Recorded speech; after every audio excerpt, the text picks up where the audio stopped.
হলো? তুমি কোষে একটা চড় মারলা না কেন ছেলে গালে? আরে কি বলো তুমি?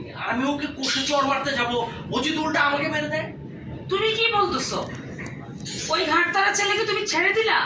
আর তোমার জায়গায় আমি হইলে না কোষে তার গালে একটা থাপ্পড় দিয়ে 32টা দাঁত ফেলা দিতাম। আরে না না, এগুলো করতে যাবো না, এগুলো করতে যাবা ও যদি তোমাকেও চড় মেরে দেয়। তার মানে ওই বেয়াদব ঘাটতারা দুষ্ট প্রকৃতির ভাড়াটিয়ার ভয়ে আমরা কথা বলবো না? এটা তুমি কি বললা?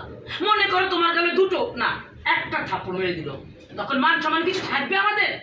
আরে এই জন্যই তো বলতেছি তুমি মাথা গরম করে এরকম কোনো কিছু করতে যেও না।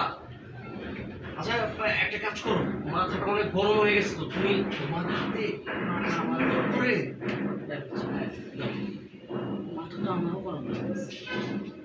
আচ্ছা একটা কাজ করো, তোমার হাতে ফুলকপি বানিয়ে নিয়ে এসো, ওটা খেয়ে মাথাটাকে একটু ঠান্ডা করবে। ওটাই। Okay.